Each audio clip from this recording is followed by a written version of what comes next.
once upon a time, what used to be the most expensive fast food in And out. Southern California? In-N-Out, right? Hello. Right? I wasn't old enough. Okay, you don't remember this, but once upon a time, In-N-Out was more expensive than McDonald's, Oh, yeah, definitely. right? Now, the reality is that because In-N-Out locked in their own supply chain, they built their own supply chain. They have a better relationship with their own supply chain. They crushed it, and they don't start it In-N-Out unless they have that on lock.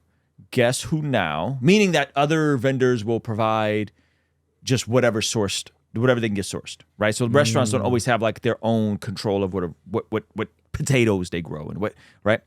Now, In-N-Out is actually one of the cheaper fast food options for people because they kept their prices the same, and McDonald's is charging like $12 for a daggone Yuck. for a daggone Big Mac meal or whatever, $17 in parts of Connecticut. Okay, now check it out. Guess what else now is the cheapest? That historically has been perceived as the most expensive. It's a grocery store. Whole Foods? No, not Whole Foods. That'd be crazy. No, Sprouts. Sprouts. We had an egg shortage. My wife went to Albertsons. Yeah. Guess who had more expensive eggs, Albertsons or Sprouts? Albertsons. Guess who owns and has their own supply chain with their own brand of eggs? Really? Sprouts.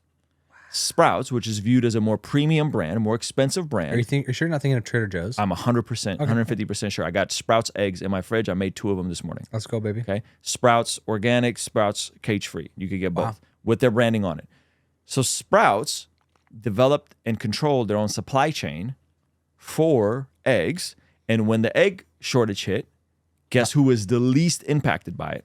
Wow, that's crazy. Sprouts. Sprouts. And guess who is now cheaper at selling organic and cage-free eggs? Sprouts. Sprouts. Ain't that crazy? Sprouts counter. Yeah. Same with Trader Joe's. Most of us start getting Trader Joe's eggs. Yeah. Except they have a 1 per customer rule because they're even cheaper Sprouts than don't Sprouts. got that. No. We got like half a dozen things for Easter Sunday at Rhythm Church because we did the volunteer lounge. So interesting how stuff like that works. I say all that to say that I think if you're building something, consider the possibilities of disruptions to supply chains. Where are you getting and sourcing your stuff? Tariffs, baby. Because of something like tariffs. And there's people, oddly enough, like hardcore MAGA people that are like melting down online. Abba preached at a video roasting a dude that is potentially going out of business because everything is imported from China, but he makes like America Pro merch. That's funny. Ain't that funny? Can I just do it. Don't ask. tell a story? Sure. That may seem like a shameless plug. Tell us about your hats, bud. Oh, how did I you like guess? hats. What? How did you guess? Because you're wearing one. Well, and last Then night, you control the supply chain. and last night I was sitting sewing this hat by hand. Well, not the blank. Buy the blanks from China.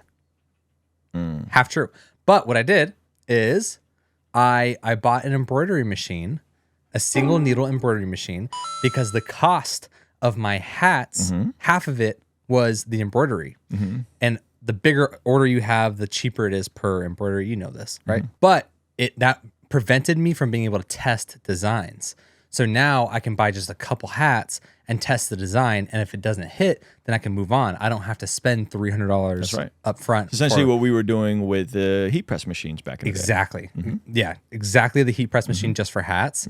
And so Start out small. yep. Control as much of it as you can. Boom. More sweat equity. And then when it's a little bit more, Then more you can orders start. You can start working and doing other stuff. send it to a shop. You can send it to a shop or have a fulfiller that's remote. Yep. So many different options. Now I felt like a little Chinese boy yesterday. I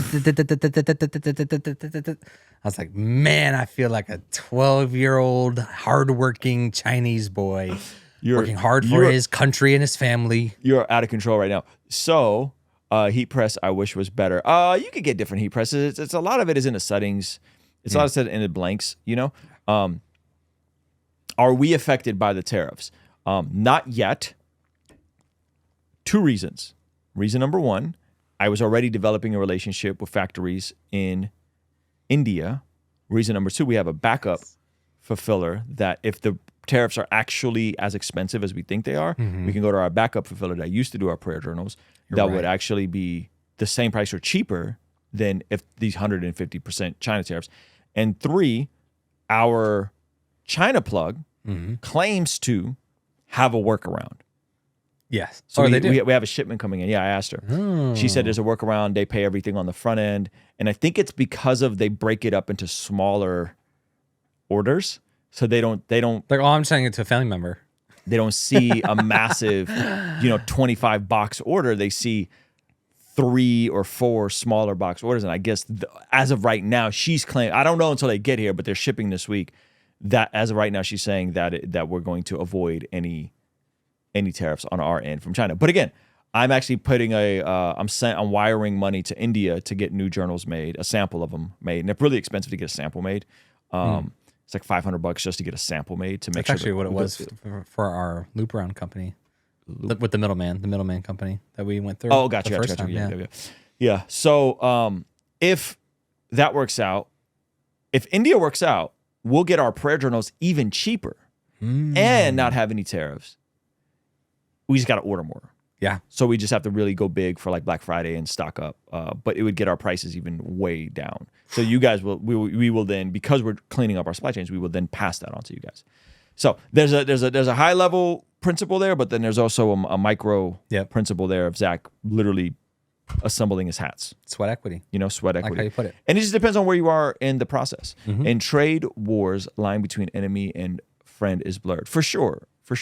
Ladies and gentlemen, I am ecstatic to announce to you my very first official book with a major publisher, Godly Ambition, coming out September 9th. This is the first thing we did where a major publisher, Penguin Random House, the biggest publisher in the world, partnered with us on his book.